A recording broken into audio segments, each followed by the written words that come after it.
할렐루야. 성경대학 오신 여러분 진심으로 환영합니다. 지난 시간 우리 사무엘 상하 같이 보면서 어떻게 하나님께서 사사시대를 마무리하고 그리고 사무엘을 통하여서 다윗을 세우는 그 과정에 이르기까지 그 안에서 사울이 하나님의 뜻을 반역하고 하나님의 뜻을 온전히 세우지 못하여서 또한 폐위되고 또한 다윗이 어떻게 바로 이렇게 왕에 오를 수 없었지만 그 과정 속에서 하나님께서 다윗을 바로 세우시고 또한 그 안에서 하나님께서 원하시는 일들을 감당하게 하셨던 것들을 보았습니다. 근데 다윗 역시 또한 우리가 보았듯이 어려운 일을 한번 더 당하게 되지요. 어떻게 보면은 그로 인하여서 오늘 이루어지는 열왕기 상에 대한 말씀도 한 왕과 하나님께서 그 인도하시는 바들을 한 왕을 하나님께서 인도하시는 바들에 대해서 우리가 잘 살펴보고 그를 통하여서 어떤 마음을 하나님이 원하시는지 우리가 살펴보아야 되는데 과연 그를 통하여서 이 왕을 통하여서 하나님의 역사, 하나님께서 바라시는 계획들이 잘 이루어져 가고 있는지 아니면 그렇지 않았는지를 우리가 좀 살펴보면서 우리가 강의에 들어가야 할 줄 믿습니다. 제가 강의 들어가기 앞서서 잠시 기도하도록 하겠습니다. 존귀하신 하나님 아버지 은혜 감사합니다. 오늘 하나님께서 은혜 주셔서 열왕기 상 말씀을 묵상합니다. 주님 이 시간 함께하여 주시고 우리 성도들에게 지혜를 허락하여 주셔서 주의 말씀 잘 받아서 하나님께서 이 세우신 다윗과의 언약이 어떻게 계승되어 가고 또한 그 가운데에서 죄를 범한 그 모습들을 우리가 한번 같이 살펴보면서 주님 앞에 어떤 모습을 보여서는 안 되는지에 대해서도 함께 점검하며 나아가는 귀한 시간이 되길 원합니다. 주님 이 시간 임재하여 주시고 동행하여 주옵소서. 감사드리며 예수님의 이름으로 기도드리옵나이다. 아멘. 자, 오늘은 열왕기상입니다. 먼저 열왕기상 서론에 대해서 좀 간단하게 설명을 드리고 좀 우리가 본문을 보길 원하는데요. 원래 열왕기상하도 한 권의 책입니다. 여러분들 우리가 다룰 열왕기상은 다윗의 죽음으로부터 어떻게 보면 시작한다고 보시면 되겠습니다. 그리고 왕국의 멸망까지 이어지고요.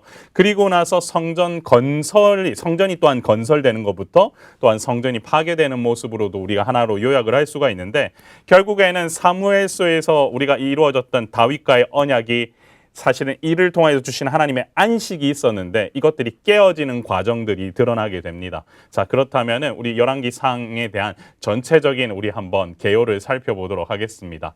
저자는요, 여기서 역시 마찬가지로 정확하게 누가 썼는지는 알 수 없다가 우리가 일단 먼저 그렇게 기억을 하셨으면 좋겠습니다. 그런데 이제 유대 전통을 보면은 선지자 예레미야가 열왕기상하를 기록했다라는 증거들을 좀 살펴볼 수는 있는데요. 열왕기 하에 있는 이 24장 18절부터 25장 30절까지 내용이 예레미야와 52장과 좀 비슷하다라고 하는 그 부분에서 그리고요. 열왕기 상 8장 8절과 12장 19절에 나오는 오늘까지라는 어구에 바벨론 포로 이전의 저작 연대를 암시한다라고 하는 부분 그리고 열왕기 하의 대부분도 바로 바벨론 포로 이전에 기록되었다라고 하는 부분에서 이제 예레미야 저작서를 많이들 얘기를 합니다. 여러분 아시다시피 지금 우리가 이제 날마다 솟는 샘물이 예레미야의 5로부터 들어갔습니다. 근데 예레미야에게 주시는 하나님의 말씀은 이런 말씀이에요.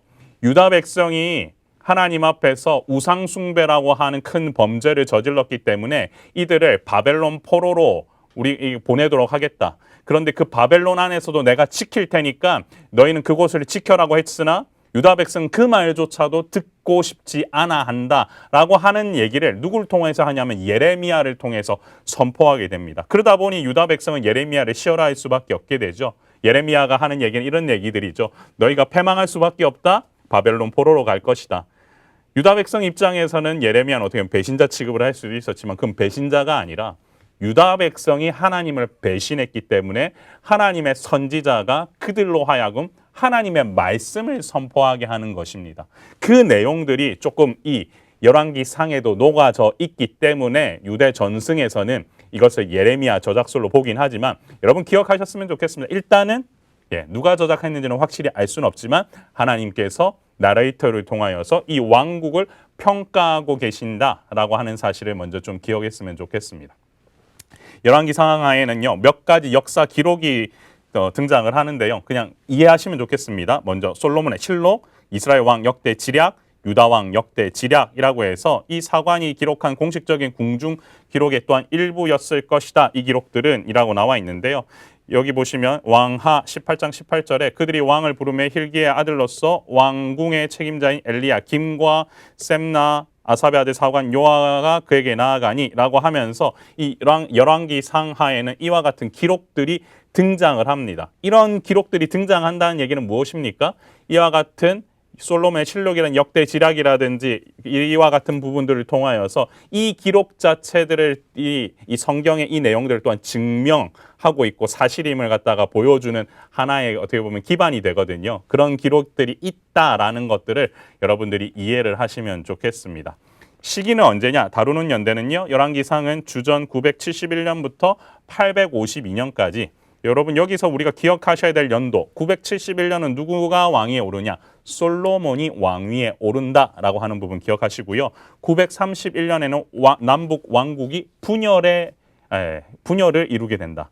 그래서 여러분들 이 주전 852년 북왕국 아하시아 왕이 통치하는 시기까지가 먼저 기록이 되어 있다. 이것을 열왕기상이 다루는 범주다라고 보시면 되겠습니다. 솔로몬이 왕위에 올랐다. 다윗의 죽음으로부터 그리고 나서 남북 왕국이 분열된다라고 하는 이 얘기 기억하시고 그리고 북왕국의 아시아 왕까지의 통치하는 시기가 기록이 되어 있다라고 하는 부분을 이해하시면서요. 앞부분 그래서 1장부터 11장까지는 누구의 통치 이야기가 나오냐면 솔로몬의 통치 기간 약 40년에 대한 얘기가 흘러나옵니다. 그리고 12장부터 22장까지는 북왕국의 아시아 왕까지 이루어지는 약 80년간의 분열 왕국의 역사 이야기가 나오고요. 여기에서 이제 중요한 포인트가 누구냐면 17장부터 등장하는 엘리야 이야기가 또한 나온다라는 사실을 함께 기억해 두시면 이 열왕기상을 크게 그리는 데는 그렇게 어렵지는 않을 것입니다. 기록 연대는요. 열왕기상하에 다룬 내용은 여호야긴 왕이 석방되는 사건을 끝을 맺는다 되고 있는데 이 부분을 나중에 여러분들이 좀 표시를 하시면 좋을 것 같고요. 고레스 왕 조서에 대해서 언급되어 있지 않은 것을 볼 때 이전에 열왕기상하를 기록했을 것이다 라고 되어 있는데요. 여러분 고레스 왕 조서 하면은 어떤 내용이냐면 예루살렘 성벽 재건과 그리고 성전을 재건하는 부분에 대한 내용을 허락하는 부분이에요. 그래서 이것을 기초로 해서 다리오 왕과 아닥사스다 1세도 그리고 성벽을 재건하고 성전 재건하는 내용을 말을 하는데요. 여러분 이 고레스 왕 1세, 이 고레스 왕의 조서에 따라서 우리 누가 하냐면 바벨론 포로가 기환을 하잖아요. 그러니까 그 시점이 언급이 되어 있지 않다라는 것은 그 이전까지의 역사를 다룬다고 보시면 되겠습니다. 그러니까 결국 정리를 해보면 바벨론 포로기에서 귀환하는 얘기가 지금 없다라는 거죠. 그 이전까지의 역사가 열왕기상하에 기록되어 있다라고 보시면 되겠습니다. 장소는요, 가나안이고요. 그리고 무엇을 주제로 삼았느냐 했을 때 첫 번째 언약을 준수했다. 여러분 기억하시면 좋겠습니다. 사무엘하 7장을 통해서 제가 말씀드렸죠. 다윗 언약이 체결됐다. 그 언약을 다음 왕들이 계속해서 지켜나갈 것인가 아닌가라고 하는 부분이 가장 중요한 포인트인데요. 이스라엘과 유다의 번영과 안녕은 백성들과 왕이 언약에 대해서 충성스러웠느냐, 민족의 영적인 상태가 어떠했느냐에 달려 있었다. 결국은 이 왕들과 백성들이 얼마나 이 다윗 언약을 제대로 지켜갔느냐, 하나님과 다윗 사이에서 하나님께서 약속해 주신 부분들을 잘 지켜갔느냐라고 하는 데 달려 있었다라는 거죠. 열왕기상하는 하나님과 맺은 언약의 수호자로서 왕과 왕비의 영적인 상태가 드러나고 있고요. 우상숭배와 부도덕에 대한 하나님의 의로운 심판을 강조를 해요. 그래서 하나님의 언약을 지키는 것은 복이지만 배교는 무엇이라고요? 심판이라는 거예요. 다윗 계열의 왕은 하나님의 아들로서 그의 아비인 하나님과 보좌를 공유한다. 그래서 언약의 중개자 역할을 한다. 이 부분 밑줄을 반드시 그어 놓으십시오. 자신이 왕으로서의 그 역할을 갖다가 실제적으로 역할을 맡았긴 했지만 실제로는 하나님께서 언약을 갖다가 약속하신 바에 대한 중개자 역할을 아들 자격으로서 해야 되는 거고요. 그리고 나서 율법서를 읽고 언약을 갱신하는 거. 요시야 왕은 백성을 보고 그렇게 하였다라고 하는 부분, 요거는 좀 기억을 해두시면 좋겠습니다. 왕하 23장 1절에서 3절도 결국에는 왕이 해야 될 일에 대한 책무 함으로써 여호와의 성전이 발견한 언약의 모든 말씀을 읽어야 했고 무리의 길에 들려야 했고 왕이 단위에 서서 여호와 앞에서 언약을 세우고 마음과 뜻을 다하여서 순종하고 계명과 법도와 율례를 지키고 하는 이 내용들을 누가 해야 됐다? 왕이 해야 됐다라는 거죠. 결국 정리해 보면 이스라엘의 왕은 언약의 중개자 역할을 수행하는 직분이라는 사실을 잊어서는 안 되고요. 하지만 열왕기서를 통해서 확인되는 내용은 무엇입니까? 그들이 그들의 맡은 직분을 제대로 충실히 이루질 못했다라고 하는 부분들이 반복되다 보니까 왕위가 계속해서 바뀌어 나가게 되고 결국엔 그와 같이 어떻게 보면 하나님께서 가장 싫어하는 일들을 골라서만 하게 되는 모습들을 보게 된다라는 겁니다. 다윗의 생애와 통치가 왕들의 생애와 통치를 평가하고 판단하는 기준이 되고요. 북왕국 이스라엘은 한 번도 여로보암이 세운 송아지 우상 숭배에서 벗어난 적이 없었다. 그러나 반면 여기서 중요하죠. 하나님은 언약의 신실한 분이시다. 하나님의 영원한 목적을 계속해서 이루어 가신다. 그렇기 때문에 중요한 포인트는 뭐냐면요. 이스라엘은 우상 숭배를 통해서 늘 하나님 곁을 떠나려 했지만 하나님께서는 언약 준수를 위해 늘 이스라엘 곁에 계시고자 하셨다. 하나님은 언약이 실패되었다라는 사실을 인정하지 않으시고 계속해서 지켜가고 계신다. 이걸 기억해야 됩니다. 제가 처음부터 성경을 읽을 때 하나님의 주권과 역사 그리고 인간의 책임 이 부분을 갖다가 잘 매칭을 시켜야 된다고 말씀드렸잖아요. 하나님은 계속 하나님의 그 주권 역사를 계속 이어가고 계세요. 언약을 계속 지켜가고 계세요. 문제는 이것에 반응하는 우리 모든 인간들이 그에 관련된 책임을 다 하느냐 안 하느냐에 달려 있다라는 그 사실을 여러분들이 기억을 하셨으면 좋겠습니다. 열왕기상에도 동일하게 그리스도가 예표되죠. 솔로몬이 먼저 또한 그 한 인물 중에 하나입니다. 전설적인 지혜는 하나님으로부터 나와서 우리에게 지혜가 되시는 그리스도를 나타낸다라고 되어 있는데 예수님께서도 하나님으로부터 나와서 지혜, 의로움, 거룩함, 구원함이 되셨다 해서 솔로몬에게 주신 지혜뿐만 아니라 예수님께서도 하나님께서 이렇게 지혜를 주셨는데 이 솔로몬의 지혜가 결국에는 하나님으로부터 나왔기 때문에 그가 통치하는 기간 초기에는 하나님의 주신 지혜를 가지고 잘 감당할 수 있었다. 그 부분에서 그리스도를 예표한다고 보시면 되겠고요. 솔로몬의 명예, 영광, 부는 그리스도의 왕국에서 그리스도가 누리게 될 명예, 영광, 부를 상징하고요. 예수님은 솔로몬보다 더 크신 분이시다라고 하는 그 사실 이거는 여러분들이 당연히 알고 계시겠죠. 이걸 기억하시면서 같이 또한 핵심 구절 보도록 하겠습니다. 열왕기상 9장 4절 5절입니다. 내가 만일 내 아버지 다윗이 행함같이 마음을 온전히 하고 바르게 하여 그리고 나서 순종하고 법도와 율례를 지키면 내 아버지 다윗에게 말하기를 이스라엘 왕이 오를 사람이 내게서 끊어지지 않게 하리라. 영원히 견고하게 하려니와 무슨 말입니까? 언약이 실패하지 않고 계속해서 계승될 것이다 라고 축복을 주시는 장면 열왕기상 9장입니다. 근데 11장 11절은 또 보세요. 여호와께서 솔로몬에게 말씀하시되 내게 이러한 일이 있었고 또 내가 내 언약과 내가 내게 명령한 법도를 지키지 아니하였으니 내가 반드시 이 나라를 내게서 빼앗아 내 신하에게 주리라. 11장에서는 또 이렇게 말씀을 하세요.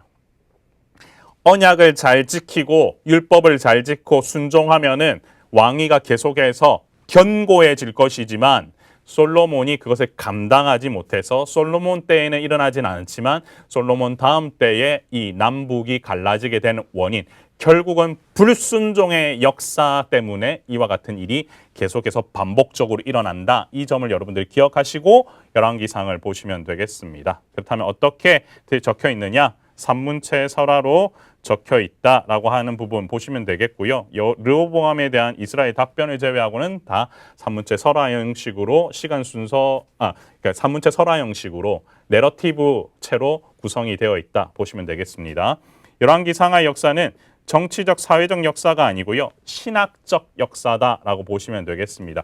왜 그러냐면요. 정치적이거나 또한 경제적인 영향을 끼친 이런 부분들에 대해서 예언자적 평가를 기록하고 있어요. 선별된 자료를 기록으로 남겼다고 보시면 되는데요.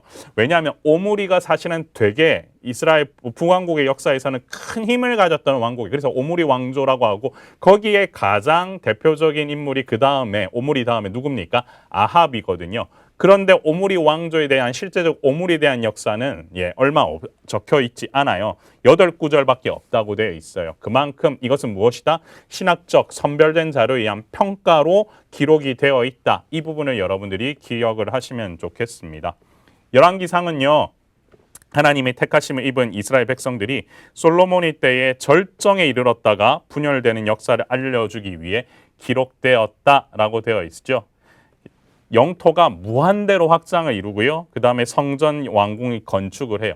그동안 있었던, 사실은 어떻게 보면은 솔로몬 때 가장 큰 힘을 발휘하게 되죠. 다윗에 의해 솔로몬 때. 근데 인생 후반에 하나님을 향한 열정은 점점 사라졌고 마음이 나뉜 솔로몬은 결국 분열 왕국을 후대에 물려주게 되는 일을 하게 됩니다. 근데 그때마다 하나님께서는 누구를 등장시키시냐면 선지자들을 등장시키셔서 하나님의 뜻을 선포하게 하세요. 그래서 열왕기상은 두 왕국의 정치, 경제의 쇠퇴적인 영적이고 도덕적인 원인들을 선지자적인 관점에서 평가하고 있다. 이 부분 여러분 밑줄 그으시고 기억을 하시면 좋겠습니다. 그래서 왕들이 잘못을 저지를 때마다 누가 등장하냐면 선지자들이 등장을 한다. 그래서 북왕국의 대표적인 선지자 하면 엘리야, 엘리사, 호세아, 아모스라고 보시면 되고요. 남왕국 유다에서 활동한 대표적인 선지자는 이사야, 예레미야, 요엘, 미가, 하박국, 스바냐라고 보시면 되겠습니다. 자, 그러면 우리 전체적인 개요를 지금 살펴보았는데 한번 다시 정리해보고 본문 한번 들어가 보도록 하겠습니다. 첫 번째, 주제는 언약 준수라고 말씀드렸고요. 연대 주전 971년에서 851년 말씀드렸습니다. 그리고요, 장소 가나안이고요. 구조는 동심 구조라고 보시면 되겠는데요. 왜 그러느냐? 솔로몬이 통일 왕정이 왕상 1장부터 11장까지 잘 나열이 됩니다. 하나님께서 다윗의 마지막을 또한 다윗이 그러니까 어떻게 보면 노년에 힘이 없는 그 장면부터 시작해서요. 솔로몬이 왕위에 오르고, 그리고 솔로몬이 왕위에 오르다 보니까 다윗을 도왔던 사람들 가운데에서 욕심을 냈던 사람들은 다 자연스럽게 정리가 되게 되고, 그리고 나서 솔로몬이 하나님 앞에 기도하면서 지혜, 듣는 마음을 달라고 하는 그런 간구하는 장면을 통하여서 하나님의 뜻에 따라 통치하게 되는데요. 그것을 통해서 11장까지 솔로몬이 잘 갔으나 솔로몬도 자신의 어떻게 보면은 욕망이라든지 이런 부분들을 잘 제어하지 못해서 하나님 앞에 죄를 범하게 되죠. 산당을 짓고 이러면서 우상 숭배의 어떤 기초를 놓게 되는 그런 우를 범하게 됩니다. 이방 여인들과 많이 또한 결혼하게 되면서 이런 일들이 벌어지게 된 건데요. 그로부터 12장부터는 어떤 일이 벌어지냐? 분열 왕국이 이루어지는 역사가 일어나죠. 여로보암, 르호보암 왕국 분열이 일어나고요. 유다 왕들, 이스라엘 왕들이 열거됩니다. 15장 1절부터 16장 21절까지. 그 중에서 오므리 왕조가 가장 핵심이고요. 이때 누가 등장한다고요? 엘리야가 등장한다라는 거죠. 그리고 유다 왕들, 그다음에 북부 왕국, 그다음에 유다 왕국의 단독 역사와 멸망이라고 하는 이 내용들로 이렇게 동심 구조로 이루어져 있다라고 보시면 되고요. 크게 보시면 솔로몬 이후에는 어떤 일이죠? 분열 왕국에서 가장 핵심적인 사건이 엘리야가 등장하는 왕상 17장부터라고 보시면 되겠습니다. 자, 그러면 먼저 통일왕국 솔로몬 1장부터 11장까지를 성경과 함께 우리 한번 본문을 살펴보도록 하겠습니다. 먼저 왕이 되는 솔로몬이죠. 왕권 지명이 일어납니다. 1장, 누가 왕위에 앉을 것인가? 이게 핵심 주제예요. 하나 적어 놓으십시오. 누가 왕위에 앉을 것인가? 왜 그러냐면 다윗에게는 아들이 총 17명이나 있었습니다. 그 중에서 이미 우리가 지난번 사무엘 상하를 보면서 죽은 아들 있었죠. 암논도 죽었고 그 다음에 압살롬도 죽었습니다만 나머지 아들도부터 누가 왕이어야 될 것인가가 사실은 가장 키포인트였어요.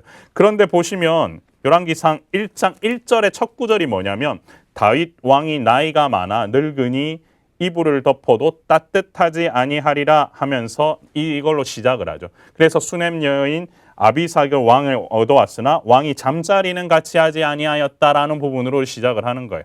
다윗 혼자서는요 스스로 몸을 따뜻하게 할 수도 없고 매우 아름다운 여인의 어떻게 보면은 도움을 받아야 하는, 그런데 동침하지는 못한 이런 상황 속에서 과연 정상적인 나라를 통치할 수가 있는 상황은 지금은 아니라는 거죠. 그러면 결국은 무엇이냐면 이것을 통하여서 다음에 결국은 누군가가 왕위에 올라야 된다라고 하는 얘기를 먼저 시작하고 가고 있고요. 여기 수넴 여인 아비삭 얘기가 나오는 것은 이후에 왕위에 도전했던 아도니아가 나중에는 자신이 솔로몬의 왕권 경쟁에서 밀리게 되자 밧세바를 찾아가서 아비의 후궁이었던 그 수넴 여인 아비삭을 자신에게 달라라고 하는 그 장면이 나오거든요. 그것을 앞서 먼저 제시해주면서 복선 역할도 같이 하고 있다. 이 부분을 갖다가 표시를 그렇게 해주시면 좋겠습니다. 그래서 1절, 3, 4절 밑줄 그으시고 5절 보시면 그때에 학깃의 아들 아도니아가 스스로 높여서 이르기를 내가 왕이 되리라 하고 자기를 위하여 병거와 기병과 호위병과 50명을 준비하니라고 하는 부분까지 이렇게 밑줄을 그어 놓으시면 되겠습니다. 정리해 보면요. 다윗이 늙었어요. 이제는 밤에 이불을 덮어도 따뜻하지 않은 노인이 되어버린 거죠. 아도니아가 왕이 되려고 음모를 꾸밉니다. 아도니아는 정상적인 정책에 따르면 다윗의 왕위를 계승할 수 있는 네 번째 순위였습니다. 왜냐하면 두 형 암논과 압살롬이 이미 세상을 떠난 상태였기 때문에 가능성이 높았죠. 근데 아도니아는 압살롬의 선례를 따르는 것 같은 그런 모습들을 보입니다. 당연히 그 다음 단계는 다윗 왕과 다른 왕위 계승자들을 죽이는 것이었을 겁니다. 정리해보면요. 다윗은 임종을 맞이하는 순간에도 아들의 권력 다툼으로 인해 왕위 계승에 어려움이 따랐다. 우리가 회개할 때 하나님께 용서하시고 심지어는 우리 죄를 잊기까지 하시지만 그 죄의 여파는 결코 근절되지 않을 수도 있다. 다윗이 범했던 그 죄로 말미암아 다윗의 마지막이 그렇게 편안하지 않았다라는 것을 우리가 살펴볼 수 있게 된다라는 거죠. 그런데 솔로몬이 왕위에 등극하는 장면이 11절부터 40절까지 나옵니다. 솔로몬이 왕위에 등극하기 위해서 가장 또한 솔로몬 편에서 많이 제대로 도왔던 사람이 누구였냐면 다윗의 범죄를 지적했던 나단 선지자였습니다. 나단 선지자가요.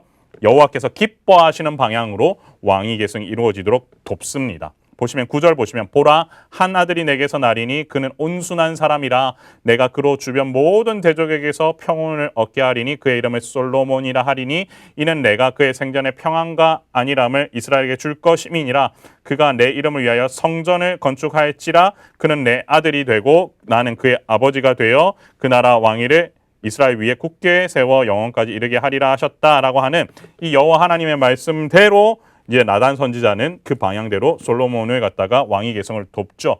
그러다 보니까 자연스럽게 어떤 일이 벌어지냐면 아도니아는 왕권에서 밀리게 됐다고 제가 말씀드렸잖아요. 아도니아도 솔로몬을 두려워하면서 복종하게 이르게 된다라고 보시면 되겠습니다. 그래서 여러분들 한번 성경 보실 때는요. 11절 그다음에 15절 밑줄 그으시고요. 그다음에 여러분들 보실 때에 29절, 30절 밑줄 그으시고요. 그다음에 38절, 39절 밑줄 그으시면 되겠습니다. 그 이후에 이제 솔로몬이 왕위에 등정하게 되자 왕권 강화 정책을 이르게 되는데요. 여기서 이제 다윗이 솔로몬 앞에 두고 유언하는 마지막 권면하는 장면이 나옵니다.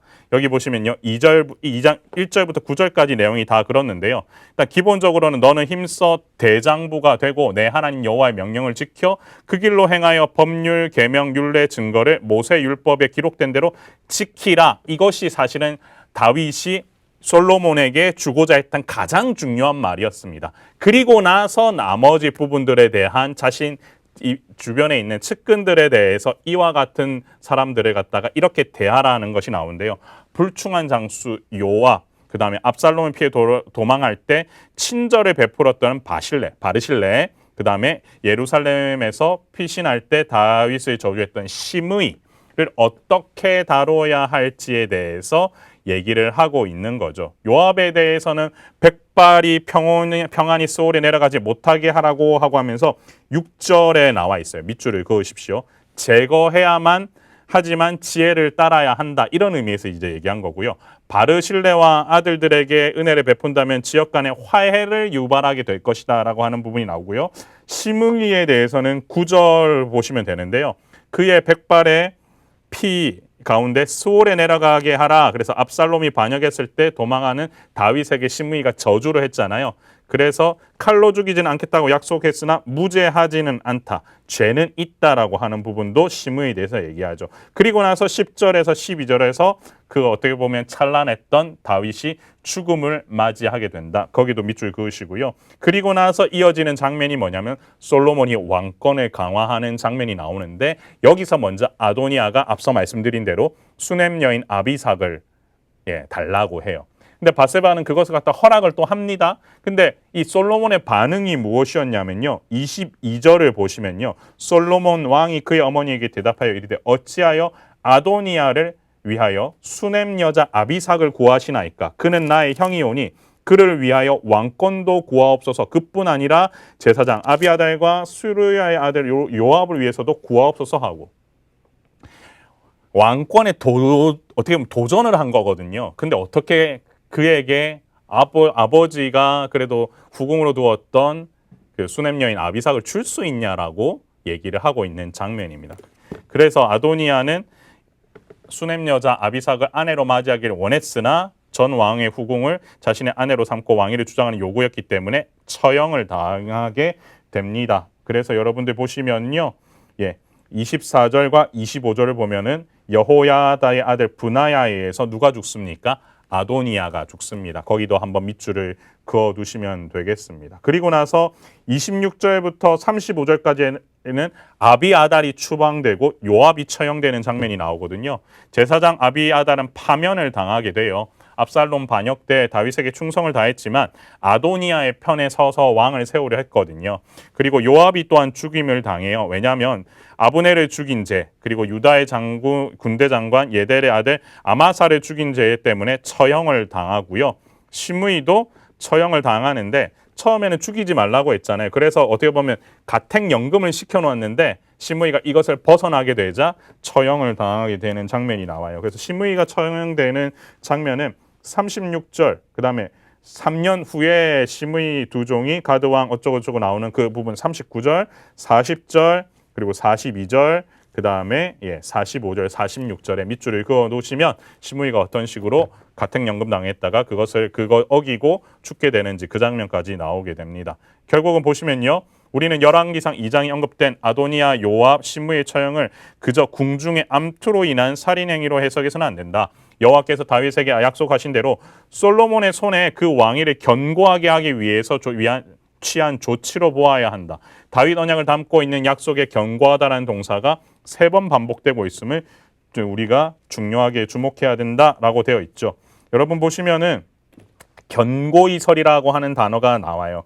여러분들 그 단어를 보면서 우리가 알아야 될 것이 뭐냐면 하나님께서는 솔로몬을 선택을 하셨어요. 하나님의 주권 역사가 누구에게 임한 겁니까?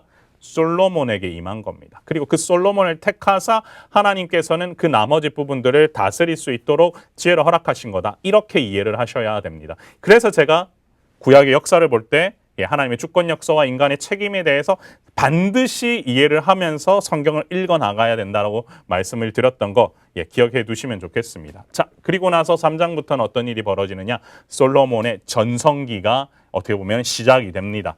지혜라고 하는 부분이죠. 이것이 이제 어떻게 보면요, 여러분들 잘 기억을 하시면 좋겠는데 솔로몬도 처음은 참 어떻게 보면 하나님 마음에 합한 자였다고 보시면 되겠는데요. 그런데 중요한 거는 항상 그 불안 요소가 있어요. 솔로몬이 바로의 딸과 지혜롭지 못한 결혼을 한다가 3장 1절에 나와요. 한번 읽어볼까요? 솔로몬이 애굽의 왕 바로와 더불어 혼인관계를 맺고 그의 딸을 맞이하고 라고 하는 게 3장 1절에서 바로 나와요. 그리고 2절을 보시면요. 여호와의 이름을 위하여 성전을 아직 건축하지 아니하였으므로 백성들이 산당에서 제사하며 솔로몬이 여호와를 사랑하고 그의 아버지 다윗의 법도를 행하였으나 산당에서 제사하며 분향하더라. 지금 이 평가가 긍정과 부정이 그냥 왔다 갔다 하고 있어요. 여호와 하나님을 사랑하지만 또 이랬다. 이런 부분들이 계속 나오는 거죠. 그래서 어떻게 보면 이건 복선을 좀 제시한다고 보아야 합니다. 솔로몬이 온전하지는 못했다라는 게 드러나는 거죠. 그렇죠?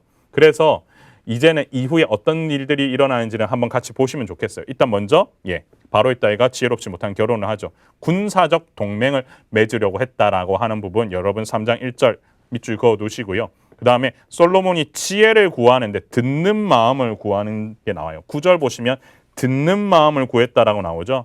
여러분들 보시고요. 그 다음에 주의 백성의 재판하여 선악을 분별하기 위해서였다 해서 누가 주의 이 많은 백성을 재판할 수 있사오리이까 듣는 마음을 종에게 주사 주의 백성을 재판하여 선악을 분별하게 하옵소서. 구절을 여러분들을 기억을 해 두시면 좋겠습니다. 이와 같이 내가 만일 내 아버지 다윗이 행함같이 내 길로 행하며 내 법도와 명령을 지키면 내 날이 길게 하겠다 하면서 솔로몬은 먼저 하나님 나라를 구하는 것, 듣는 마음을 달라고 하는 부분. 그래서 하나님께서는 모든 것을 더해 주세요. 솔로몬은요, 20살이 채 안 된 어린 나이에 그 큰 나라를 다스리고 있었어요.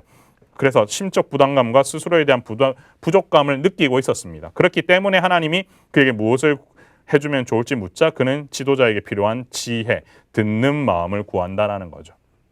그리고 그 지혜가 드러나는 장면이 3장 16절부터 28절까지 너무나 유명한 사건이죠. 창기 둘이 와서는 아이 하나를 두고는 이게 서로 자기 아이라고 얘기를 하는 장면이 나옵니다. 죽은 아이는 내 아이가 아니고 이 아이가 내 아이다 라고 했을 때 솔로몬이 뭐라고 하죠? 이 아이를 반으로 나눠서 서로에게 나눠주라고 하니까 실제 어머니가 그러지 말라고 하면서 나는 괜찮다라고 하면서 하자 솔로몬이 보기에 저 어미가 진짜 이 아이의 어머니다라고 얘기하면서 솔로몬이 지혜를 발휘하는 장면이 나오게 된다라는 거죠. 여러분 여기 보시면요. 그 산 아들의 어머니 되는 여자가 그 아들을 위하여 마음이 불붙는 것 같아서라고 하는 장면이 3장 26절에 나옵니다. 여기 한번 밑줄을 그으십시오. 그리고요 3장 28절에는 온 이스라엘이 왕이 심리하여 판결함을 듣고 왕을 두려워하였으니 이는 하나님의 지혜가 그의 속에 있어 판결함을 봄이더라. 이만큼 하나님께서는 누구에게? 솔로몬에게 어떻게 보면 축복을 허락하신 겁니다. 그런데 여기 아까 제가 말씀드렸던 마음이 불붙는 것 같아서 이 표현이 뭐냐면요.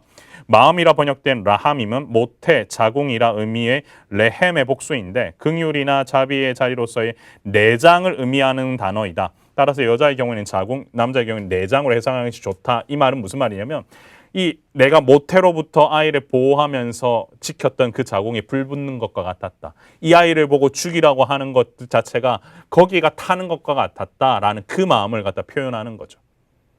사랑하는 성도 여러분, 우리가 자녀를 대할 때 마음이 이렇지 않습니까? 자기 자녀가 죽는 것을 볼 수 있는 부모는 그 어느 누구도 없을 거라고 생각합니다.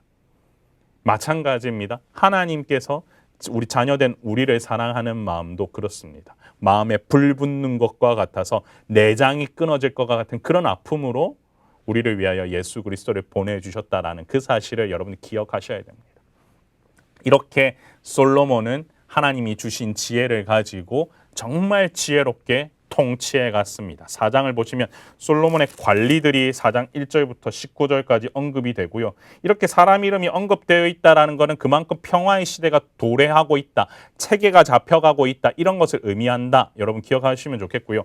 지혜로 다스립니다. 그래서 백성들이 먹고 마시며 즐거워했다라고 하는 게 4장 20절에 나오죠. 거기 보시면 유다와 이스라엘의 인구가 바닷가에 모래같이 많게 되매 먹고 마시며 즐거워하였으며 라고 되어 있고 21절에도요. 솔로몬이 그 강에서부터 블레셋 사람의 땅에 이르기까지 애굽 지경에 미치기까지의 모든 나라를 다스림으로 솔로몬이 사는 동안에 그 나라들이 조공을 바쳐 섬겼더라. 25절도 보세요. 솔로몬이 사는 동안 유다와 이스라엘이 단에서부터 브엘세바에 이르기까지 이스라엘 가장 북쪽에서부터 남쪽에 이르기까지 포도나무 아래와 무화과 나무 아래에서 평안히 살았더라. 이렇게 돼 있죠. 29절 보세요. 솔로몬에게 지혜와 총명을 심히 많이 주시고 또 넓은 마음을 주시되 바닷가에 모래같이 하시니 솔로몬의 지혜가 동쪽 모든 사람의 지혜와 애굽의 모든 지혜보다 뛰어난지라. 사람들이 솔로몬의 지혜를 34절에 들으러 왔으니 이는 그의 지혜의 소문을 들은 천하 모든 왕들이 보낸 자들이더라 하면서 솔로몬을 실제적으로 그 어떻게 보면은 가나안 땅 그 모든 어떻게 보면 고대 근동 사회에서 가장 우수한 왕으로 하나님께서는 세워 가셨습니다. 그래서 보시면요. 정복할 뿐만 아니라 평온했고 예술과 문화는 꽃이 피었고요. 솔로몬은 1,500곡의 노래를 작곡했고 3,000개의 금언을 지었다. 잠언이 3,000가지였다. 노래는 1,300편이다 라고 나와 있잖아요. 정리해보면 내레이터는 한마디로 솔로몬 시대는 평화의 시기라고 규정하면서 각기 포도나무 아래와 무화과 나무 아래에서 평안히 살았다고 적고 있다. 이 표현은 평화 시대를 상징하는 전형적인 어구이다라고 하면서 엄청나게 이 솔로몬의 시대에 찾아온 샬롬을 찬양하는 것 같아 보이지만 중요한 포인트가 하나가 있습니다. 이 와중에 병마를 많이 두지 말라고 하는 그것들에 대해서 이것들을 갖다가 또 어기는 장면이 나오게 되죠. 여러분들 이것들을 이제 한번 같이 보시면 되는데요. 제가 이거를 같이 우리가 또한 설명하는데 항상 보시면 이 솔로몬의 시대는 기본적으로 착 가는 것 같아 보이지만 하나씩 이렇게 끼어 들어가는 부분들이 나오게 되는데 한번 살펴볼게요. 솔로몬의 건축 사업도 어떻게 보면 하나님께서 주신 축복이잖아요. 다윗이 그렇게도 성전 건축을 하고 싶어 했으나 다윗 보고는 짓지 말라고 했잖아요. 근데 이제 솔로몬 때는 건축 사업이 일어나죠. 5장부터 8장까지 한번 살펴보겠습니다. 성전 건축의 재료를 준비하라고 하죠. 두로 왕 히람에게 부탁해 레바논의 고급진 백향목을 공급받도록 합니다. 그리고 히람에게는 궁정의 음식물로 밀과 맑은 기름을 해마다 보내주었죠. 여호와께서 그의 말씀대로 솔로몬에게 지혜를 주신 고로 히람과 솔로몬이 친목하여 두 사람이 함께 약조를 맺었더라. 5장 12절 밑줄 그으십시오. 결국 좋은 단어 다 나옵니다. 지혜, 호크마, 친목하여 샬롬, 그 다음에 약조, 베리트를 맺었다. 이와 같이 지혜를 통하여서 평화의 시대가 왔고 약조를 맺었다 하면서 성전 건축을 하기 위해서 준비가 되고 있다. 그러면서 이제 성전 건축의 일꾼들이 준비되는 장면인데 여기 보십시오. 성전 건축에서 18만 3,300명의 인원을 동원해 7년간 건축하게 된다라는 게 13절부터 여러분들 16절까지고요. 여기 잠깐 보시면 12절 밑줄 그으시고요. 13절 밑줄 그으시고요. 그 다음에 18절을 밑줄을 그으시면 좋겠습니다. 그것들을 이렇게 함께 살펴보시면 되겠습니다. 그리고 앞서 제가 4장 26절에 그걸 표시를 안 해드렸는데요. 4장 26절 보시면 솔로몬의 병거의 말 외양간이 4만, 마병이 12,000명. 이게 이제 소위 말하는 말과 준말을 공급했다라고 하는 그 부분이 어떻게 보면은 나중에는 발목을 잡는 부분이 나오죠. 그래서 28절에도 밑줄을 그어두시면 되겠습니다. 4장입니다. 그리고 5장에서는요. 12, 13절, 그리고 2절 히람에게 사람을 보내는 장면, 그리고 5절 밑줄 그으시고요. 18절에 밑줄을 그으시면 되겠습니다. 6장 보겠습니다.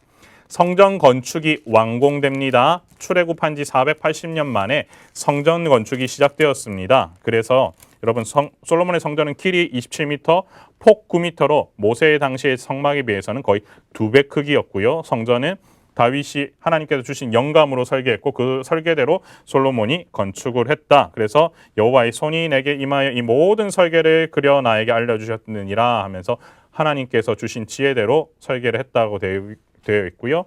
다윗 언약이 재확인되는 장면이 6장 11절에서 13절까지 나오는데 12, 13절은 여러분들이 반드시 밑줄을 그어두시면 좋겠습니다. 그런데 아쉽게도 380년 동안만 지속되게 되고는 어떻게 보면 바벨론이 586년에 침략하면서 성전을 무너뜨리죠. 성경에 기록된 성전을 세 가지로 좀 정리해 볼 수가 있어요. 첫 번째 이제 솔로몬 성전이죠. 주전 586년에 바벨론에 의해서 파괴될 때까지는 이 솔로몬 성전이고요.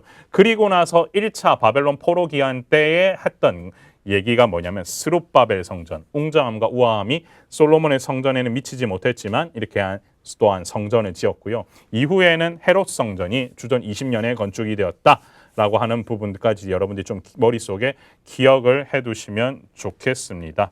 나머지 내용들은 한번 살펴보시면 좋겠습니다. 자, 왕궁이 이제 또한 건축이 됩니다. 성전 건축이 끝나고 나서 왕궁을 건축하게 되는데요. 성전의 2배에 달하는 왕궁을 13년에 걸쳐서 건축하게 되죠. 그리고 나서 솔로몬은 40년 통치의 초기 20년을 건축 사업에 투자하게 됩니다. 이렇게 많은 시간을 건축 사업에 투자하게 되니까 어떻게 보면 나중에는 또한 어려움을 또한 맞게 돼요. 그건 이후에 살펴보도록 하고요. 성전 장식에 관련된 부분이 7장 13절에서 51절까지 대한 부분이 나오는데요. 크게 정리를 해보면 이렇습니다. 야긴과 보아스라는 녹기둥 둘, 15절에서 22절에서요. 그 다음에 거대한 물보관 기둥인 바다, 23에서 26절이고요. 높받침 수레와 물두멍, 27절에서 39절이고요. 물두멍, 부삽, 대접, 금단, 금상, 정금, 등잔대, 그다음에 등장, 불집게 등의 기구들 40에서 50절인데 요것들은 하나 잘 메모를 해두시면 좀 좋을 것 같아요. 그래서 솔로몬은 녹과 관련된 모든 일에 지혜와 총명과 재능을 구비한 자인 히람을 데려와서 성전 공사를 하게 함으로 성전 기구들을 만드는 일에도 지혜가 필요함을 강조하고 있다면서 기구들이 어떻게 만들어졌는지는 이와 같이 제시되어 있습니다. 이걸 좀 참고해 두시면 좋겠습니다. 그리고요, 성전 봉헌이 이루어지게 됩니다. 성전을 다 짓고 나서 봉헌, 하나님께 올려드리는 거죠. 언약궤를 성전으로 옮깁니다. 8장 1절부터 9절 보시면은 나오는데 여러분 거기에 10절, 11절 밑줄을 그으십시오.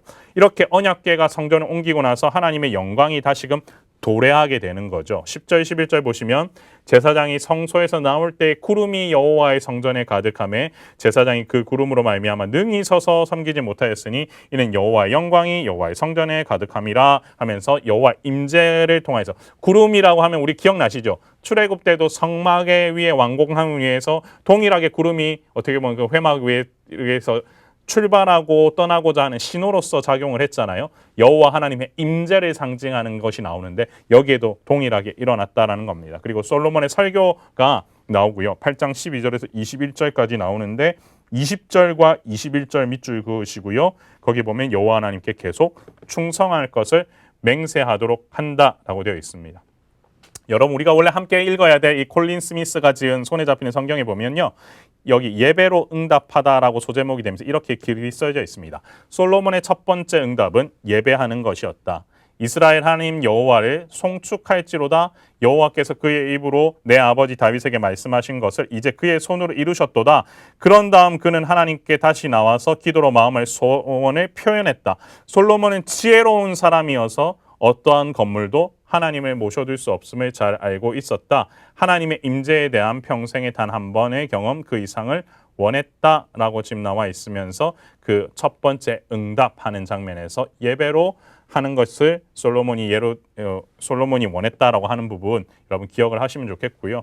솔로몬의 기도하는 부분이 22절부터 53절까지 나오는데요. 22절, 23절 밑줄 그으시고요. 그 다음에 27절이 여기서는 메인 구절입니다. 그리고 거기 보시면 기도를 들으시옵소서라는 구절이 28절, 29절 또한 계속 반복되고 있는데요. 여기 한번 살펴보시면 좋겠고 그 다음에 38절부터 43절까지도 여러분들이 밑줄을 함께 그어두시면 되겠습니다. 정리해보면요. 성전의 내벽으로는 무한하신 하나님이 결코 에워쌀 수 없다. 그 성전은 단지 하나님의 영광과 위엄을 표현하는 작은 방법일 뿐이다 라고 하면서 솔로몬이 이와 같은 표현을 담은 기도를 올리죠. 그래서 솔로몬의 기도를 좀 정리해 보면요. 23절에서 26절까지는요. 다윗 언약과 관련된 요청이에요. 이거는 여러분 성경에다가 좀 표시를 해 두십시오. 다윗 언약과 관련된 요청이 23절에서 26절. 그다음에 성전과 관련된 요청이 27절에서 30절. 그리고요. 나머지 31에서 53은 기도와 관련된 요청. 그래서 31에서 53절까지 이렇게 나와 있습니다. 솔로몬은요 성전을 통해 열방이 하나님께 돌아오기를 원한다고 간구했고요. 솔로몬 성전은 제사장 나라가 될 근거가 되는 것이었고 온 세계 열방이 하나님의 뜻을 알아가는데 이 성전이 쓰일 것이라고 8장 41절 42절 얘기하는데 제가 아까 38절부터 43절까지 밑줄 그어두시라고 말씀을 드렸습니다. 주의 크신 이름과 주의 능한 손과 주의 펴신 팔의 소문을 듣고 와서 이 성전을 향하여 기도하거든. 결국 이 솔로몬의 성전이 의미하는 바는 뭐냐면 하나님 중심의 국가가 되기 위한 기반이 된다라는 그 사실이죠. 그리고 솔로몬은 이어서 축복을 합니다. 54절과 55절 밑줄 그어두시면 좋겠습니다. 그리고 성전 봉헌식으로 이어지고요. 이스라엘이 기뻐한다. 그래서 여기 성전 봉헌식이라고 하는 단어도 하나 강의 안에다가 추가해서 메모해 놓으시면 좋겠고 제물로 바쳐진 짐승수가 무려 14만 마리였다. 그런데 문제는 이와 함께 솔로몬의 쇠퇴기로 이어지게 된다는 거죠. 9장부터 11장까지인데요. 여러분 다윗 언약이 반복됩니다. 9장 1절에서 9절 보시면 4절, 5절 밑줄 그으시고요. 예, 보시면 솔로몬이 성전의 중심으로 하나님 앞에서 의롭게 행한다면 그의 왕위를 견고해 주시겠다는 약속을 주신다. 하지만 하나님만 경배하지 않는다면 비록 이 성전이라 할지라도 던져버리겠다는 경고도 주시거든요.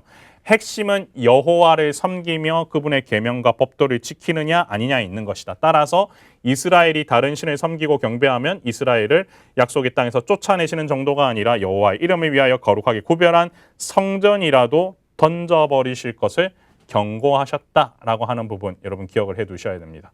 그런데 언약에 불순종하는 솔로몬이 이 성전 건축 이후에 어떤 일들을 행하냐면요. 이스라엘 도시를 파는 일이 나와요. 왜냐하면 여기 보시면 갈릴리 땅 20곳을 백향목과 잣나무 대금으로 누구한테 제공합니까? 히람에게 제공합니다.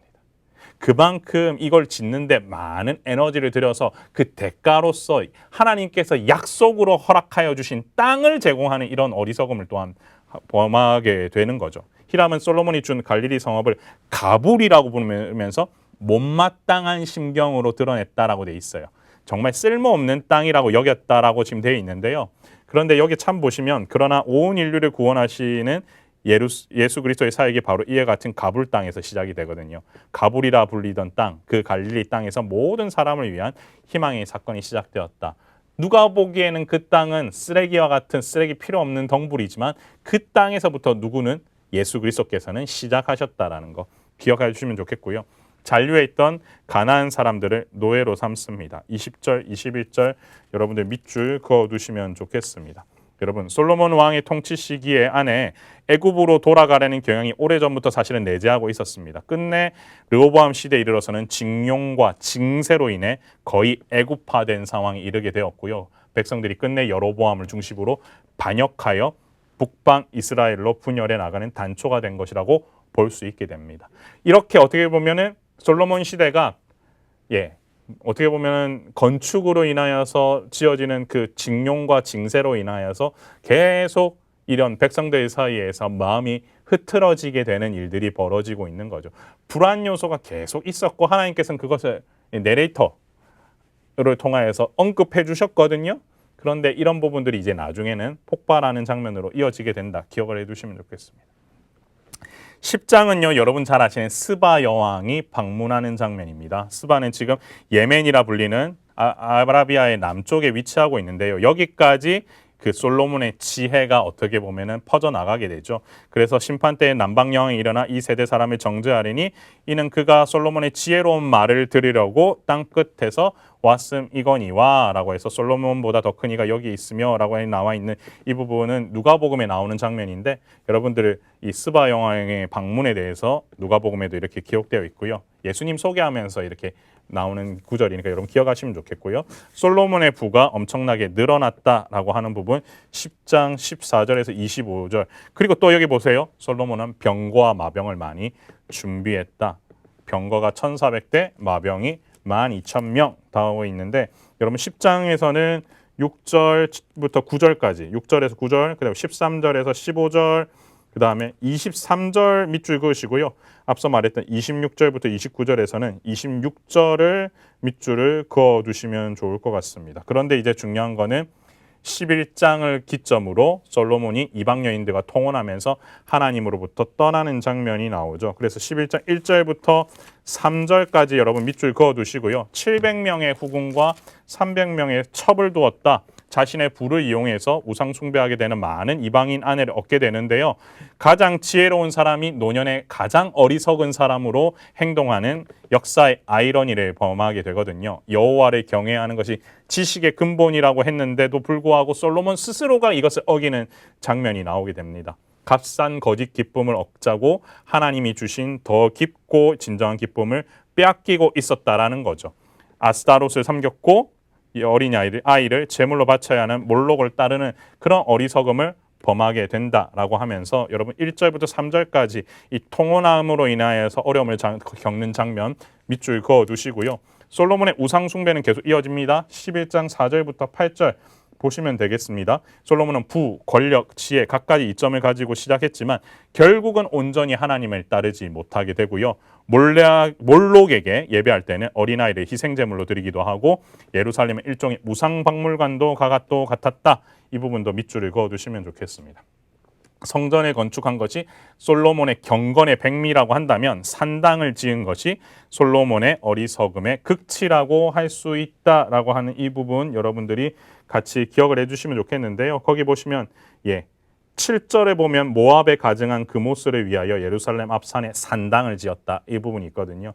결국 이와 같은 산당을 지음으로 인해서 이방 신들, 이방 여인과의 결혼을 통해서 들어온 통혼을 통해서 들어온 그 신들을 갖다가 본인 스스로 모실 수 있는 장소를 만들어주는 어리석음을 표출하게 된다는 거죠. 결국 언약 파기에 대해서 솔로몬을 징계하십니다. 그래서 하나님의 책망 9절부터 11절까지 밑줄을 그어두시면 되겠는데 여기 보시면 솔로몬이 어떻게 했다고요? 마음을 돌려서 이스라엘 하나님 여호와를 떠남으로 진노하셨다라는 부분 나옵니다. 결국 왕국 분열의 이유가 무엇입니까?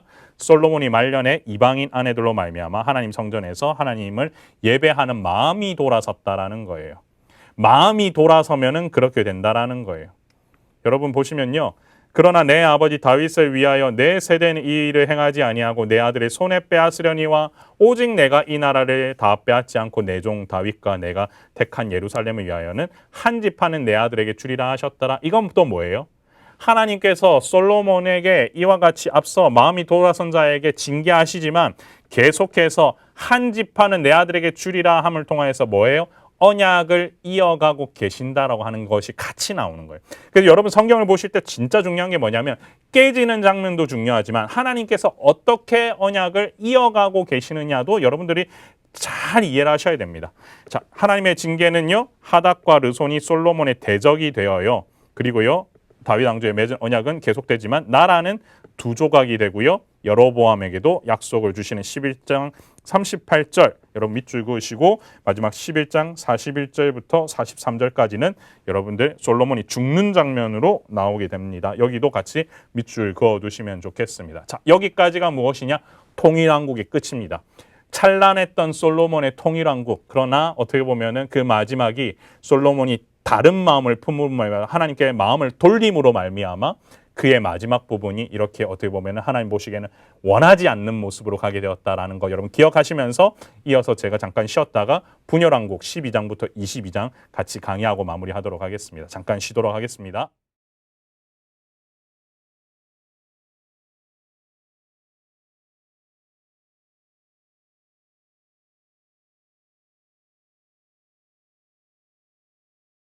잘 쉬셨습니까? 왕국 분열된 얘기를 좀 같이 살펴보도록 하겠습니다. 분열왕국은요. 12장부터 22장까지 열왕기상 마지막까지인데요. 또 한번 빠르게 살펴보도록 하겠습니다. 자, 이스라엘이 이제 왕국이 분열이 일어나게 돼요. 르호보암에게 멍에를 가볍게 해달라고 요구를 하게 됩니다. 여로보암은 여러분 아시죠? 솔로몬의 군대 관료였어요. 그런데 여기에 르호보암이 어떻게 되죠? 어리석게 대응을 하게 돼요. 어떻게 되냐면 노인의 자문을 버리고 여기 나와 있는데요. 젊은 사람들의 말을 듣고 어린 사람들의 자문에 따라서 내 아버지는 너희의 멍에를 무겁게 하였으나 나는 이 부분이 이제 하이라이트죠. 너희의 멍에를 더욱 무겁게 할지라. 더욱 무겁게 할지라. 채찍으로 너희를 징계하겠다. 채찍으로 너희를 이렇게 어떻게 보면 강압적으로 하겠다. 징치하겠다라고 하자 계속해서 백성들은 어떻게 됩니까? 불만에 사로잡히게 되죠. 그래서 북쪽 지파들이 반역이 일어나게 되죠. 그것들을 이끄는 사람이 누구였습니까? 여로보암. 그러니까 솔로몬의 아들인 르호보암이 잘못된 정치를 하자마자 여기서는 남북이 나눠지게 된다라고 보시면 되겠는데요. 1절, 4절, 12장 1절, 4절, 6절, 그다음에 10절, 11절 밑줄을 그으시면 좋겠습니다. 결국 자신의 아버지보다 훨씬 더 멍에를 매게 하겠다라고 하는 이 르호보암의 실정이 북쪽 지파의 반역으로 이어지게 되었다 해서 분열 왕국이 유다와 이스라엘로 나눠지게 된다라는 그 사실을 여러분 기억하시면서 이제 북왕국의 1대 왕이 여로보암 이야기가 12장 25절부터 33절에 이어집니다. 여로보암 그런데 그도 별반 다를 바 없이 죄를 범하게 되지요. 세겜의 도읍을 정합니다. 그리고 나서 무엇을 합니까? 베델과 단의 금송아지 우상을 만들었습니다. 이게 이제 문제라는 거예요. 우상을 만들었다. 그 순간 하나님의 역사는 거기서는 또한 끝이 나게 되는 거. 그러니까 하나님께서는 그것을 가만두지 않으시거든요. 여러분 여기 보시면 신앙의 중심지인 예루살렘을 중심으로 두 국가가 함께하기를 하나님은 원하셨어요. 그런데 계속해서 예루살렘으로 내려가게 되면은 이 절기 때마다 자신의 그 통치 기반이 흔들린다라고 여로보암이 생각하다 보니까 어떤 일을 저질러요? 베델과 단에 금송아지를 둔 거예요. 인간 자신의 욕심을 채우고자 하나님의 뜻을 거스르는 거죠.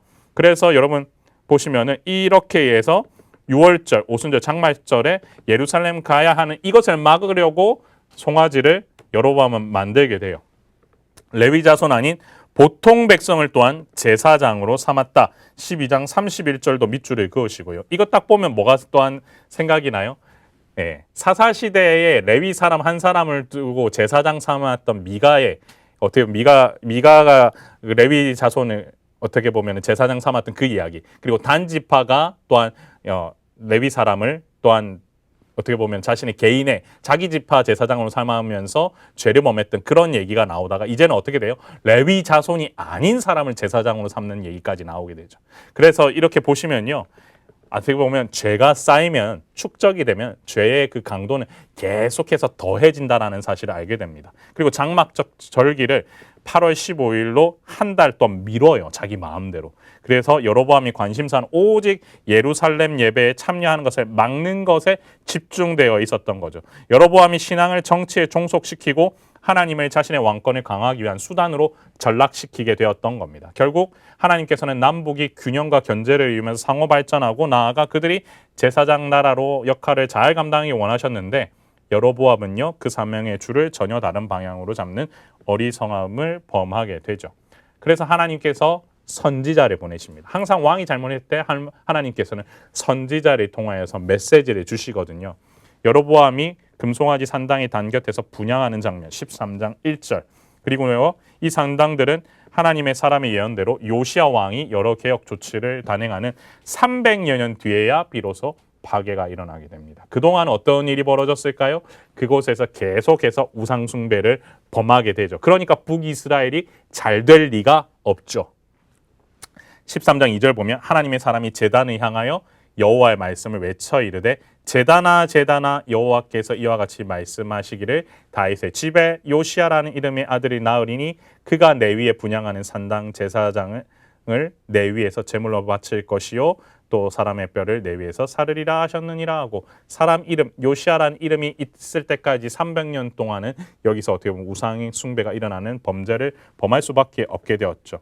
여로보암의 손이 말랐다가 하나님의 사람의 기도로 다시 온전하게 되는 역사가 13장 4절 6절에 나오고요. 그럼에도 불구하고 이제 여로보암은 죄를 계속 범하게 돼요. 13장 33절과 34절 밑줄 그으시고요. 기복적이고 타협적이며 세속화된 신앙, 그 다음에 이스라엘 백성들이 예루살렘을 내려가 성전에서 제사를 지내며 자기를 향하여 민심이 떠날 것이라고 생각했던 거죠. 여로보암에게 심판이 임하고요. 결국 22년간만 어떻게 보면 다스리게 되었다라고 보시면 되겠습니다. 여로보암 정리 하나 해볼까요? 여로보암 어때요? 자신의 통치 기반이 흔들릴까 봐, 그리고 많은 백성들이 북이스라엘 백성들이 예루살렘으로 내려가는 것을, 절기 때마다 내려가는 것을 막고자 자기 마음대로 금송아지를 만들고 나서 결국은 자신의 정치적인 이용을 목적으로 하나님을 수단을 삼자 이와 같이 마지막이 그리 좋지 않았다라는 그 사실 여러분 기억을 하셔야 돼요. 예, 여로보암은 22년간 다스렸어요. 남왕국의 1대 왕 르호보암, 솔로몬의 아들이죠. 그는 앞서 뭐라고 했죠? 예, 자기 아비보다도 더 무겁게 짐을 지우겠다라고 했다가 어떻게 보면 왕국이 나눠지게 되잖아요. 르호보암의 죄는 무엇입니까? 르호보암은요, 예, 솔로몬 암몬 여인 나아마의 소생이었어요. 그래서 17년간 다스리게 됩니다. 근데 남왕국 유다도 결국에는 이방 종교에 빠져들어요. 22절 보시면요, 24절까지 보시면 유다가 여호와 보시기에 악을 행하되라고 돼 있죠. 그 범한 죄로 여호와를 노엽게 하였으니 산 위에와 모든 푸른 나무 아래에 산당과 우상과 아세라상을 세웠습니다. 남색하는 자가 있었다. 국민의 모든 가증한 일을 무리가 본받아 행하였다. 이만큼 이방 종교에 빠져서 죄를 범하는 것을 갖다가 부끄러워 여기지 않았던 거예요. 그래서 14장 22절, 24절 밑줄 그으시고요. 이런 르호보암에게도 심판이 임하게 되는데 25절과 26절 보시면 르호보암 왕 제5년에 애굽 왕 시삭이 올라와서 예루살렘을 치고 돼 있고요. 솔로몬이 만든 금방패를 다 빼앗죠. 보물과 왕궁의 보물은 당연히 빼앗았고요. 결국 르호보암의 치하의 유다는 선대에 누렸던 영광의 껍데기만 있었다. 죄의 영향력은 빠르게 확산되어 갔고 지도자 르호보암과 백성들은 솔로몬의 말기에 영적 부패를 제거하고 영적으로 각성해야만 했으나 아버지 영광을 누리는 데만 급급했다. 사랑하는 성도 여러분, 르호보암 아버지가 솔로몬이래요. 솔로몬 엄청나게 부자였어요. 그런데요, 부자가 망해도 3대는 가야 되는데 이게 르호보암 때 모든 것을 어떻게 보면 다 잃어버리게 됩니다. 하나님께서 함께 하시지 않는 하나님께서 함께 하시지 않는 축복 가운데 자신의 잘못된 죄에 대해서 인지하지 아니하면은, 그리고 하나님을 떠나 있는다면은 그건 오래가지 못합니다. 우리가 무엇을 바라보아야 할지를 여러분들이 정확히 아셔야 됩니다. 지금 북왕국의 1대 왕 여로보암, 그다음 남왕국의 르호보암, 두 사람만 비교해봐도 금송아지 짓다가 그리고 이방 종교에 빠졌다가 이렇게 망하게 되는 걸 보잖아요. 여러분들 이걸 잊지 않으셔야 됩니다. 그 이후의 왕들은요, 거의 반복이라고 보시면 되겠습니다. 한번 볼까요? 남왕국 2대 왕 아비암 15장 1절에서 8절입니다. 르호보암의 28명의 아들 가운데 하나였어요. 그리고요, 역대기에서 북이스라엘과의 전쟁에서 상당한 성과를 거둔 왕이에요. 열왕기에서도는 아버지 르호보암의 악한 모습을 답습한 왕으로 나옵니다. 이거는 왜냐하면 역대기와 이제 열왕기의 차이긴 한데, 역대기는 유다 왕국에 어떻게 보면 좀 긍정적인 부분들을 많이 부각했는 그렇게 기술된 책이고, 열왕기는 죄에 대한 부분들과 북이스라엘과 남유다와 간의 그런 어떻게 분열된 왕국에 대한 얘기들을 같이 잘 얘기하고 있는데요. 아비암은 3년간 다스려요. 다윗을 기억하시고 그 왕조를 이어가기 위해서 예루살렘에게서 그에게 등불을 주셨는데, 이는 그의 아들 아사를 의미하는데요. 아비암에게 주어진 평가가 뭐예요? 좋은 아들을 두었다밖에 없어요. 뭐가 없어요. 이걸로 끝이에요. 그냥 아들 잘 두었네 라고 나있죠. 그러면 아사를 볼게요. 아사는 어떻게 했어요? 41년간 다스려요. 갑자기 기간이 확 길어졌죠. 그는 여호와 보시기에 정직히 행했다. 아하, 여기서 벌써 게임이 끝나요. 아사, 좋은 아들을 두었다. 좋은 아들이 어떤 아들이에요? 여호와 보시기에 정직했다라는 거죠. 다윗과 같이 여호와 보시기에 정직하게 행했고 그의 마음이 일평생 여호와 앞에서 온전하였다라고 평가. 11절 14절 밑줄 그으시고요. 솔로몬 말기부터 조부 르호보암 아버지 아비암까지 내려오던 기간 동안에 유다에 가득했던 우상들을 철폐했기 때문이다. 마아가는 아사의 외조모였고 마아가가 아세라상을 만들었다는 이유로 그녀를 태우 자리에서 폐위시키는 결정까지도 합니다. 참 거기까지만 보면요 괜찮아요. 근데 또 안타까운 일들이 벌어지죠. 아사의 불순종 15장 16절에서 22절. 아사왕 36년째 되는 해에 북왕국 이스라엘의 바하사가 쳐들어왔을 때 아람왕 벤하닷의 힘을 비지에 제압을 해요. 여러분 다메섹의 벤하닷에게 뇌물을 바치면서 아사가 이것을 해결하려고 하거든요. 바하사가 쳐들어왔을 때. 근데 어떻게 보면 효과적인 외교 정책이라고 볼 수도 있지만 실은 다윗 때에는 아람으로부터 조공을 받았고 솔로몬은요 아람과의 교역에서 우위를 점하고 있었어요. 그런데 아사 때 그 입장이 바뀌었고 이스라엘과 유다의 분쟁에 이방 나라를 개입시키는 거, 이거는 진짜 잘못된 부분이죠. 하나님께서 이 부분에 대해서 그렇게 좋게 여기지 않으셨다라는 거예요. 그래서 역대기에도 의하면 아사는 하나님의 능력을 의지하여 굿사람 세라의 100만 군대를 물리친 적도 있었으나 바하사의 공격 앞에서는 그 믿음을 발휘하지 못하는 인간적인 방법을 썼다라고 하는 것이 아사가 보였던 불순종입니다. 결국 노년에는 발병이 들어서 인생을 마무리하게 되죠. 여러분 믿음 생활을 오래 할수록 그 깊이가 깊어져야 하거든요. 그런데 실제로 젊을 때의 믿음을 잃고 타락하는 경우가 많습니다. 아사도요. 가면 처음에는 잘했어요. 그런데 가면 갈수록 깊어지지 못했던 거죠. 여러분은 어떠세요? 신앙의 깊이가 계속해서 깊어지고 계십니까? 우리가 이것을 잘 아셔야 돼요. 신앙 생활을 내가 열심히 하고 있다라고 하는 것과요. 신앙생활에 깊이가 깊어지고 있다는 거는 좀 차이가 있는 것 같아요. 신앙생활을 열심히 한다라는 거는 그냥 내가 교회 열심히 나오고 교회에서 원하는 것들 이런 것들 잘하면서 하는 것일 수도 있는데요. 깊어지려면 어떻게 됩니까? 하나님의 뜻에 가면 갈수록 순종하는 마음을 주실 수 있도록 기도하면서 나가셔야 됩니다. 그래서 신앙의 깊이는 말씀과 기도의 깊이가 깊어질수록 그것들을 통해서 겸손해짐으로 반응해야 하는 거죠.